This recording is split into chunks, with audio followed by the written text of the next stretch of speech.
ನೆನ್ನೆ ತಗೊಬಂದಿದ್ ಮೈಕ್ ಹಾಕೊಂಡು ರಾತ್ರಿ ಎಲ್ಲ ಹಾಸ್ಟೆಲ್ ತುಂಬಾ ಮಾತಾಡ್ತಾ ತಿರುಗಾಡ್ತಿದ್ದೆ.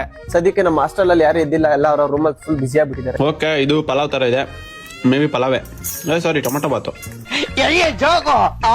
ಇವತ್ತು ಹಾಸ್ಟೆಲ್ ಅಲ್ಲಿ ಟೊಮೆಟೊ ಬಾತ್ ಮಾಡಿದ್ರು ಅಥವಾ ಪಲಾವ್ ಮಾಡಿದ್ರು ಅನ್ನೋ ಕನ್ಫ್ಯೂಷನ್ ಅಲ್ಲಿ ಬೆಳಿಗ್ಗೆ ಟಿಫನ್ ಮಾಡ್ಕೊಂಡು ಇವ್ನು ಹೊಸ ಚಪ್ಲಿ ತಗೋಬಂದಿದ್ದಾನೆ ಅಂತ ಚಪ್ಲಿ ಕೇಳಿದ್ರೆ ನಾನು ಮಚ್ಚ ಕೊಡ್ಲಾ, ನಾನು ಹಾಕಂತೀನಿ.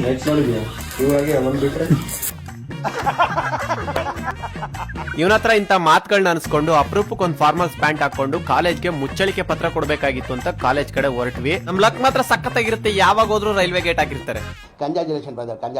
ಅಲ್ಲಿಂದ ಕಾಲೇಜಿಗೆ ಬಂದು ಮುಚ್ಚಳಿಕೆ ಪತ್ರ ಕೊಟ್ಟು ಸರ್ಗಳ ಹತ್ರ ಚೆನ್ನಾಗಿ ಬೈಸ್ಕೊಂಡೆ. ಅಲ್ಲ ಗುರು, ನಮ್ ಸರ್ಗಳಿಗೆ ನಮ್ ತಲೆಯಲ್ಲಿರೋ ಬುದ್ಧಿ ಮ್ಯಾಟ್ರ ಅಥವಾ ನಮ್ ತಲೆ ಮೇಲೆ ಇರೋ ಕೂದಲು ಮ್ಯಾಟ್ರ? ನೀನ್ ತಲೆ ಕೂದಲು ಕಟ್ ಮಾಡ್ಸಿಲ್ಲ ಅಂದ್ರೆ ಕಾಲೇಜ್ಗೆ ಬರ್ಬೇಡ ಅಂತ ಬೈತ್ ಕಳ್ಸಿದ್ರು. ಬರಲ್ಲ ಕಣ್ರಿ, ಯಾರಿಗೆ ಬೇಕು ಬೈಸ್ಕೊಳ್ಳೋದು ಬರೀ ಇಂತದೆಯಾ. ಅಲ್ಲಿಂದ ನನ್ನ ಫ್ರೆಂಡ್ ಮನೆಗ್ ಬಂದ್ರೆ ಹಳಸಿನ ಹಣ್ಣು ಕಟ್ ಮಾಡ್ತಿದ್ರು, ಅದನ್ನ ಒಳ್ಳೆ ಚೆನ್ನಾಗಿ ತಿಂದ್ವಿ. ಅಲ್ಲಿಂದ ನಮ್ಮ ಅಕ್ಕ ಪಾಪು ನಾಮಕರಣ ಇತ್ತು ಅಂತ ಅಲ್ಲಿಗೆ ಹೋದೆ. ಸ್ವಲ್ಪ ಲೇಟ್ ಆಗಿ ಹೋದೆ, ಅಷ್ಟರಲ್ಲಿ ನಾಮಕರಣ ಎಲ್ಲ ಮುಗ್ದಿತ್ತು. ಆಮೇಲೆ ನಮ್ಮ ಫ್ಯಾಮಿಲಿ ಜೊತೆ ಸ್ವಲ್ಪ ಹೊತ್ತು ಟೈಮ್ ಸ್ಪೆಂಡ್ ಮಾಡಿ ಅಲ್ಪ ಸ್ವಲ್ಪ ಕೆಲಸಗಳನ್ನ ನಾನು ಮಾಡಿದೆ. ಎಲ್ಲಾದ್ರೂ ಈ ಕೆಲಸ ಮಾತ್ರ